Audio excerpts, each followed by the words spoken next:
qui serait la possibilité de déduire de votre impôt sur le revenu, en s'inspirant en quelque sorte de ce qu'a pu se faire au titre de la loi TEPA, jusqu'à 200 000 €.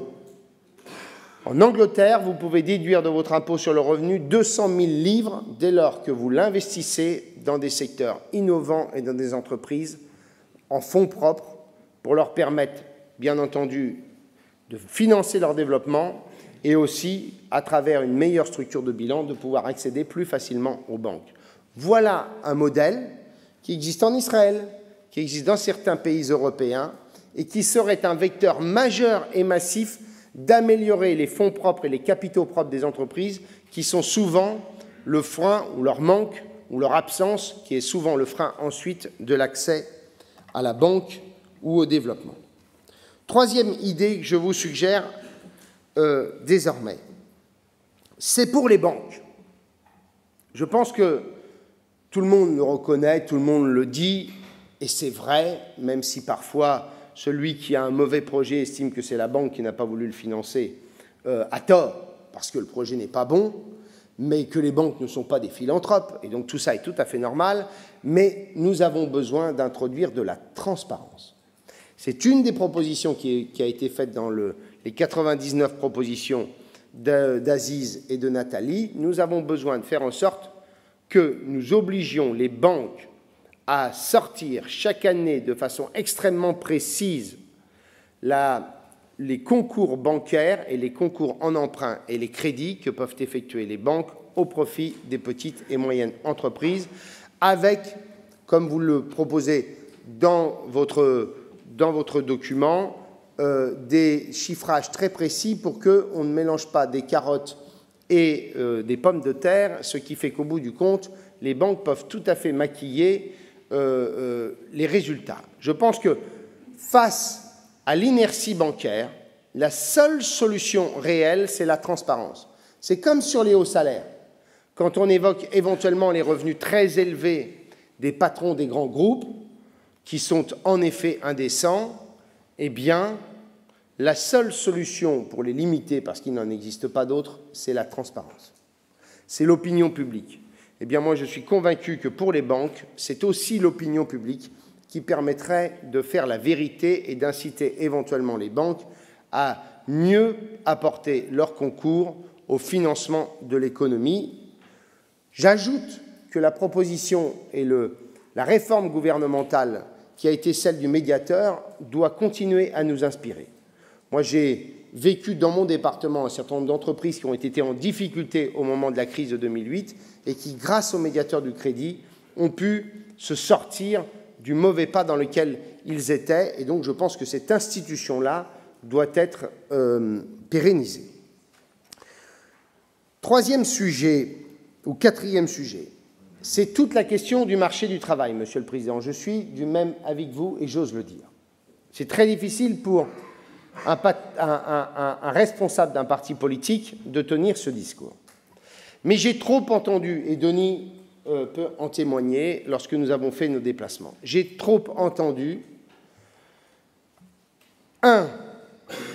je n'embauche pas parce que si j'ai un trou d'activité dans quelques mois, j'ai le risque du licenciement et j'ai la lourdeur du droit du travail qui fait que finalement je n'ose pas et je préfère rester en dessous de la main.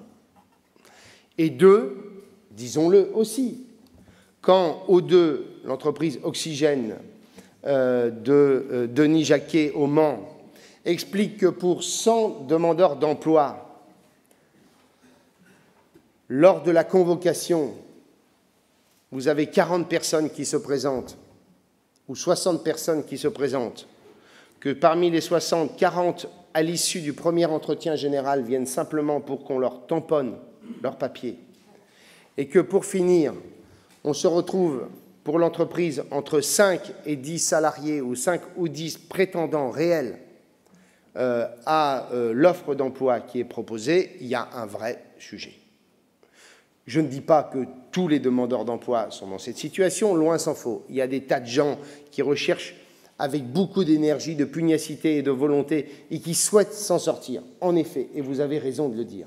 Mais en même temps, je le dis, il faut qu'on change notre modèle, qui empêche la création d'emplois autant qu'on le voudrait. Je suis convaincu de cela.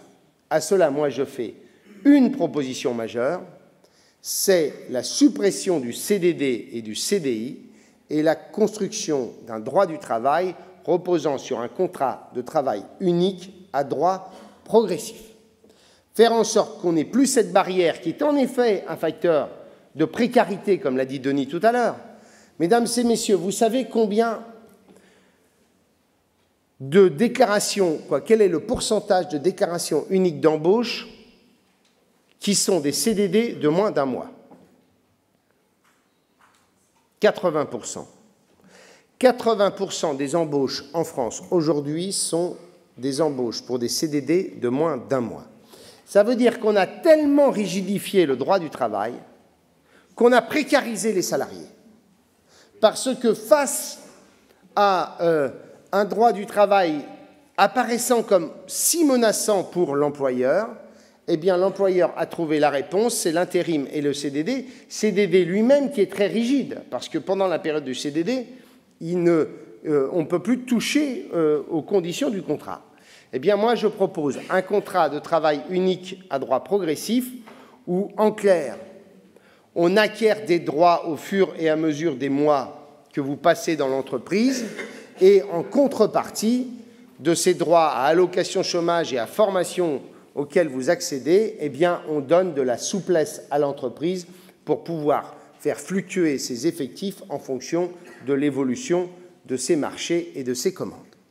J'ajoute par ailleurs que nous pourrions tout à fait imaginer un bonus-malus qui permettrait en quelque sorte, au fur et à mesure du temps d'embauche de cette personne, que ces allocations, que les cotisations chômage viennent à baisser au fur et à mesure des années écoulées dans l'entreprise. Cette proposition a été faite à de nombreuses reprises durant des élections présidentielles. Elle faisait d'ailleurs partie des propositions de Nicolas Sarkozy au moment de l'élection présidentielle, en s'inspirant d'un rapport célèbre de Francis Kramartz. Eh bien, moi, je veux que nous abordions ce sujet avec courage, non pas pour demander la précarisation absolue, mais pour faire en sorte que l'économie française puisse tourner à plein régime et donc puisse embaucher à plein régime. Quatrième sujet que je veux évoquer devant vous. Cinquième sujet que je veux évoquer devant vous, parce que vous avez envie de partir, c'est la question de la croissance et de la facilitation de la croissance de ces PME. Je suis en effet favorable au Small Business Act à la française, qui a été dénommé par Aziz et Nathalie d'une autre façon que j'aime bien, parce qu'en plus c'est français, c'est le marché public solidaire. En effet, je suis maire d'une commune de 1400 habitants, président d'une communauté de communes, je constate une chose, c'est qu'à chaque fois que je fais des appels d'offres, c'est essentiellement des grands groupes qui répondent, même dans des petites communes. Et donc, pourquoi c'est essentiellement des grands groupes? Ce n'est pas tellement parce que les grands groupes sont mieux armés, c'est que la complexité administrative est telle que les commerçants, les artisans ou les patrons de PME ou de TPE ne rentrent jamais dans le processus de l'appel d'offres et de sa complexité administrative. Voilà pourquoi j'estime qu'il nous faut créer un marché public solidaire. J'ajoute par ailleurs, de mon expérience de ministre de la Défense, que nous devrions utiliser le ministère de la Défense, comme le font les Italiens, pour, je ne devrais pas le dire devant une caméra, mais pour s'extraire un peu des règles de l'Union européenne ou de l'OCDE. En clair, le domaine de la défense est un domaine qui échappe en grande partie aux règles de concurrence libre et non faussée et de marché pur et parfait. Et le ministère de la Défense, comme le font très bien les Italiens, pourrait être un vecteur et un acteur du développement de PME innovantes qui seraient sur des marchés dont on pourrait estimer qu'ils ont des activités duales. J'ai commencé à le faire quand j'étais ministre avec un fonds particulier dédié à cette innovation duale, Ça marchait formidablement bien, je ne sais pas ce que c'est devenu, mais j'imagine que ça continue. Et je pense que le budget d'investissement du ministère de la Défense pourrait favoriser, en effet, le développement d'un certain nombre de PME innovantes dans des secteurs de haute technologie et pour lesquels on pourrait ainsi s'extraire des règles très contraignantes auxquelles nous sommes soumis. J'ajoute sur le développement, autre proposition que j'effectue, il faut mettre en place un taux d'impôt sur les sociétés réduit dès lors qu'il s'agit d'un bénéfice réinvesti dans l'entreprise. Voilà une proposition simple. Faisons en sorte qu'une partie du bénéfice réinvesti soit soumise à une taxation réduite parce que participant au financement du développement de l'entreprise. J'en profite pour ajouter quelque chose sur... je veux le dire parce que c'est un sujet d'actualité. Vous avez évoqué la question des discriminations. Elles sont réelles. On parlait du marché du travail. Et pardon, j'ai oublié de l'évoquer tout à l'heure. Les études qui ont été menées par mon camarade Jean-François Amadieu de l'Université de Paris 1 sont absolument frappantes. À CV identique, vous avez 4 fois moins de chances d'avoir un entretien d'embauche quand vous appelez Aziz Seni. Et quand vous avez... Et si vous avez un CV nettement meilleur, vous avez tout de même 3 fois moins de chances de pouvoir bénéficier du premier entretien d'embauche. Et on sait bien qu'en fait, c'est avant le premier entretien que se fait l'essentiel de la discrimination. Parce que dès lors que vous êtes en face de la personne, c'est fini. C'est-à-dire vous n'avez plus les réticences. Vous n'avez plus...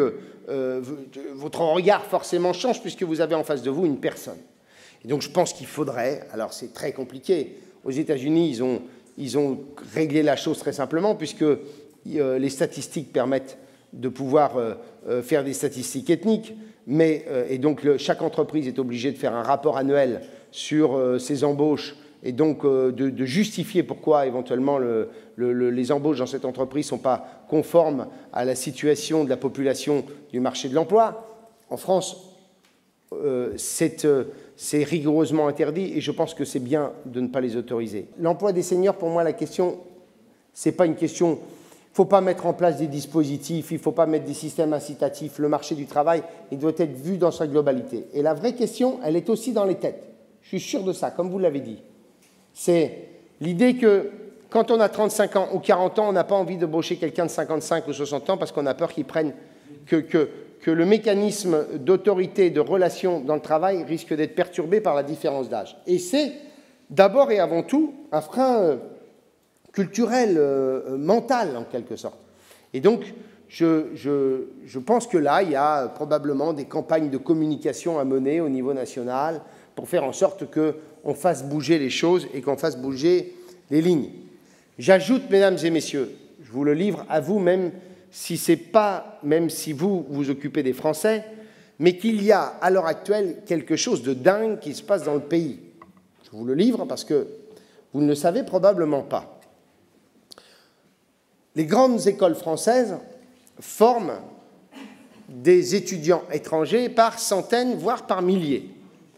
Nous les formons avec une partie de nos impôts et avec notre intelligence, notre matérialisme et notre savoir-faire.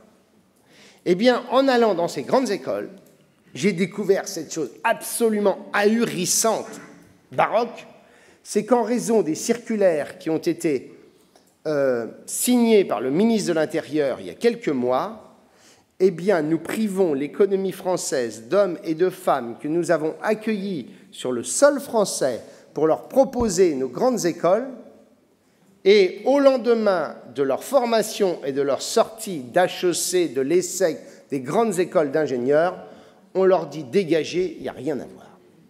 Imaginez le message de la société française qui est adressé à cette jeunesse qui correspond à l'élite de demain de ces pays, quand l'image qu'on donne est celle de la fermeture et de l'absurdité. De l'absurdité. J'ai été à HEC la semaine dernière, le patron d'HEC m'expliquait qu'il avait une dizaine d'étudiants sortant de son école ayant un contrat de travail avec une entreprise sur des compétences que malheureusement nous n'avons pas assez en général et qui sont renvoyés en dehors du territoire national parce que le passage d'étudiant à salarié, c'est un changement de statut et avec la fermeture, ou du moins l'introduction de règles plus contraignantes, eh bien, on met dehors ces gens-là. L'économie française en a besoin. Et quel message on adresse quand on est incapable d'accueillir ceux à qui on a donné la compétence pour pouvoir réussir dans la vie. Je ferme cette parenthèse. Avant-dernier sujet que j'évoque simplement de façon très rapide, c'est la question de la formation et de la formation par alternance. Tout le monde le dit, il faut développer ce modèle de formation, que ce soit l'apprentissage, que ce soit les autres formes, peu importe, il faut les développer. Je dis sur ce sujet une seule chose, c'est que nous ne réussirons cela, d'une part, que si bien entendu on lève les freins de l'éducation nationale sur le sujet, deux, si on modifie le regard de ces formations par alternance en estimant que ça n'est pas simplement des formations pour ceux qui ne réussiraient pas dans l'enseignement général. Ça, c'est en train de changer beaucoup parce qu'aujourd'hui, on peut devenir ingénieur par l'apprentissage, mais c'est, et je l'ai rencontré et je l'ai souvent entendu quand je suis allé faire mes visites dans des lycées professionnels, c'est aussi un autre regard qui porte sur la reconnaissance que nous avons à l'égard de l'apprentissage. Je veux dire par là que moi, les élèves que j'ai vus, ils me disent il n'y a pas de raison qu'on ne soit pas reconnu comme les autres, qu'on ne soit pas reconnu comme des étudiants. Comme nous avons un contrat de travail, nous n'avons pas droit, par exemple, aux complémentaires étudiantes. Comme nous avons un contrat de travail dans les régions où on finance le permis de conduire, nous n'y avons pas droit. Et quand nous allons à la banque, comme nous sommes considérés comme des salariés et que nous touchons 400 ou 500 € par mois, bien entendu, nous n'avons pas accès aux banques et nous n'avons même pas accès aux prêts étudiants auxquels peuvent avoir accès des étudiants qui sont à l'université ou dans une école. Et donc, il y a d'abord le fait de reconnaître ces formations-là en leur donnant les mêmes droits. Et le président du lycée, souviens-toi Nathalie, dans l'Oise, quand on était allé visiter ce lycée professionnel dédié à la métallurgie notamment, où le président de cette très belle entreprise m'a dit « il y a un autre sujet. Pourquoi l'Allemagne a pu autant développer l'apprentissage ? C'est parce que quand on est apprenti en Allemagne, on peut devenir président d'une entreprise du CAC 40. En France, vous le savez, si vous ne sortez pas d'une des grandes écoles de la République française, vous n'avez quasiment aucune chance d'être dans le board, simplement dans le board de ces entreprises. Eh bien, il y a un verrou culturel, intellectuel qu'il faut lever en considérant qu'il n'y a pas d'un côté des formations d'excellence qui sont les voies royales et de l'autre des formations qui ne vous amèneraient pas au même niveau de responsabilité. Dernier point, et ça sera mon mot de conclusion, la première demande de tous les acteurs économiques, d'ailleurs de tous les acteurs sociaux, que ce soit du champ de la réinsertion, du retour au travail, ou même du monde, bien entendu, judiciaire, a priori, la première demande. Mais vous l'entendez 1000 fois, c'est la stabilité juridique et fiscale. Parce que la complexité juridique et fiscale, quand on est dans un grand groupe, on la gère. Ça coûte, mais on la gère. Mais j'ai tellement entendu de fois des tables rondes où j'avais 15, 20 patrons de PME autour de moi qui me disaient « Écoutez, voilà, on a fait le tour de tous les sujets. On a une seule demande à vous faire. Foutez-nous la paix. » Non, mais je vous jure, foutez-nous la paix. Arrêtez de changer les lois tous les ans. Arrêtez de changer les dispositifs fiscaux tous les 6 mois. C'est ça la réalité de l'instabilité juridique française. Tant pis pour ceux qui l'ont déjà entendu, mais quand j'étais au pôle solaire de Chambéry, j'avais 15 entreprises, dont Clessol, Ça ne vous dit rien. La plus belle entreprise du domaine du solaire, dont le nom va me revenir. Elle nous disait, j'avais des grands projets d'investissement, mais on a tout arrêté. Vous nous changez le prix du rachat de l'électricité 3 fois dans l'année. Vous nous changez les normes sur les produits tous les 4 mois. Et vous nous changez les procédures d'agrément et d'habilitation, notamment en matière d'urbanisme, tous les 6 mois. Et vous voudriez qu'avec ça, nous continuions, Clipsol, nous continuions à décider de développer et investir massivement dans un secteur où vous nous dites c'est formidablement créateur d'emplois, regardez ce qui se passe en Allemagne, et nous avons 10 ans de retard. Mais la première chose qu'on vous demande, c'est de nous donner un environnement juridique et fiscal stabilisé. Eh bien, ce sujet-là, il est central. S'il fallait qu'on me pose, comme on le fait à la télévision, à la radio, quelle est la première mesure que vous prendriez au lendemain d'une élection présidentielle à l'égard des PME, au-delà de la question de la TVA sociale, je dirais une seule chose, je prends l'engagement que dès lors que le Parlement a voté une loi, je m'engage à ne plus la changer durant toute la législature. Si vous regardez la loi TEPA de 2007, qui a été considérée comme la grande loi économique du président de la République, vous verrez que tous les dispositifs inventés ont été changés chaque année, sinon 2 fois ou 3 fois par an. Alors, je veux bien qu'il y ait eu la crise de 2008, mais ce que je demande, c'est qu'on laisse aux acteurs économiques, comme aux autres acteurs d'ailleurs, la stabilité nécessaire, qu'on leur donne la stabilité nécessaire pour leur permettre d'investir, de se développer et de se sentir assurés sur leur base. Voilà ce que je voulais vous dire en conclusion de ces débats sur les PME, mais ayez en tête, pour ceux qui sont militants du Nouveau Centre, qui sont nombreux dans cette salle, que pour nous, nous serons, durant cette campagne présidentielle, les porteurs d'un message simple. La France est capable d'innover, la France est capable de créer, les Français sont pleins d'énergie, il faut simplement faire en sorte que cette France-là, on lui donne les moyens de pouvoir s'épanouir et de laisser libre cours à sa créativité. Je vous remercie.